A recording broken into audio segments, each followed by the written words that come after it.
4 years here on Breakfast, we've been following the story of Andy, Mike and Tim, three dads who each lost a daughter to suicide. And since then, the trio has embarked on a number of walking challenges to raise money for and awareness for suicide prevention. Today, their latest challenge gets underway in Anglesey. Yes, our reporter Alison Freeman is there. Good morning to you, Alison. I think when we crossed you earlier on, it was absolutely tipping down. Just what they didn't need, really, to the start of another trip. Of course, Charlie, the forecast is for heavy rain today and not for the rest of the week, which is good because over the next week they're going to be walking 130 miles around that beautiful, if at the moment slightly wet, coastline of Anglesey. Now, they're going to be raising money for the suicide prevention charity PAPYRUS, which has been considering whether it might have to cut its 24-hour helpline hours due to funding. They're saying that fits in very well as with the other issue they're trying to raise here, and that's the problem of people in rural communities like here on Anglesey accessing help for mental health issues. As you say, this has been quite a long journey to get here, and I've been taking a look back at all the things they've done over the past 4 years. Well, the rain has eased slightly more, and I'm joined now by the three dads who finally have their hoods down. Mike, you've moved here to Anglesey. Just tell us a little bit about where the idea for this walk came from. Yes, I moved here just over 2 years ago, and it's a wonderful place. It's so pretty, so atmospheric.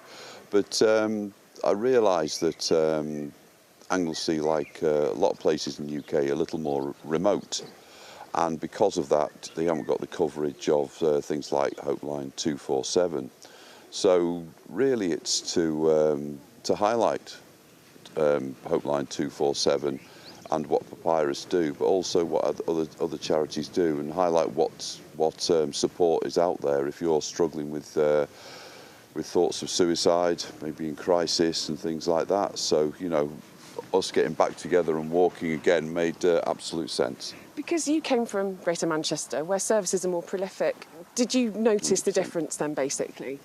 Absolutely, and I noticed those. I noticed that by talking to people, you know. But everyone knows what I do here. You know, I don't hold back. Well, hopefully, I'm very approachable as well. You know,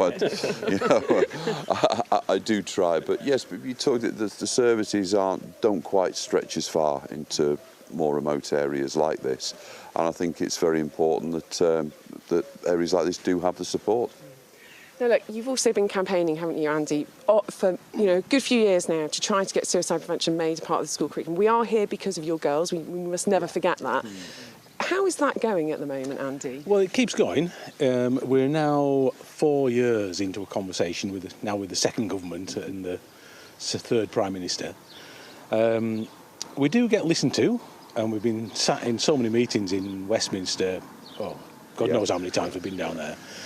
And so we're now in a place where there is a new curriculum written, an RSHE, Relationship, Sex, Health, Education curriculum written in draft form that does include suicide prevention. But it's now sitting on the Secretary of State for Education's desk, and all we need them to do now is make it happen, do it, rather than talk about it.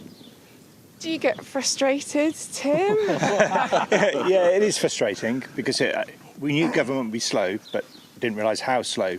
But the thing is, we're still in conversation with Number 10. Only 2 weeks ago, we had a call from them. So things are still moving on, which is positive, and we've just got to accept there's lots of things going on in the world at the moment, lots of different priorities, and the Prime Minister's onto it. So, you know, if we're in conversation, if they're phoning us, then that's a good thing. The other thing we haven't talked too much about is the money. You've raised well over £1 million now. This is a fundraising exercise as well, isn't it? Tell me about that. Yeah, so just before we started this fundraising, we're just under £1.5 million, but you know, every penny counts. I think every £10 supports a life-saving call to Hopeline 247. So £10 could save a life. It's really simple. And the people on the other end of that line are absolutely amazing, saving lives every single day. And I know Andy found out a stat the other day, the Hopeline is now open 24/7. It used to be open kind of until midnight, then closed from midnight till 9 o'clock. In the last year, they took about, I think, 12,000 calls in that quiet time. So it just shows how important that emergency line is to young people and their families all across the UK. Let's talk to somebody who knows a little bit about that as well. Jed, you're from PAPYRUS.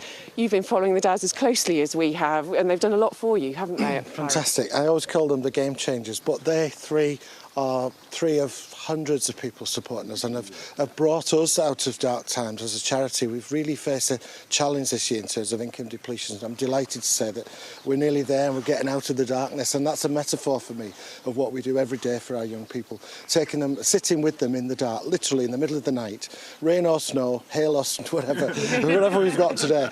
We're there with young people. We're here today. Our team are there answering calls, texts and emails every day, saving lives. And without people like these guys and the many who support us every day, we can't save lives. So if you're interested in joining them, get in touch. Look, we know it's going to be about the stories you make. Look, it's a serious message, but you are having a laugh about it all, aren't you? And I know that Mike's planned the route. How do you feel about that, guys? Not good. We have to thank the Friends of the Anglesey Coastal Path and their website, I must admit. Excellent, yes. What could yeah. possibly go wrong? Yeah. So, look, when you're planning a walk like this, what is the main thing that's on your mind then? People, actually. Yes. Folk keep asking us what's the best bit of the walks. And we've seen lots of beautiful places over the last 4 years, and places we've never imagined going to. But it's the people. And the great thing about that is we don't plan that, other than the folk we know that are coming.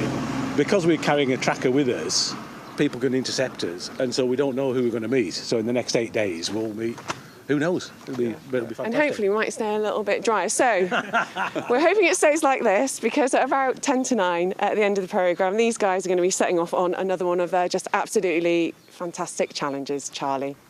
Alison, thank you very much.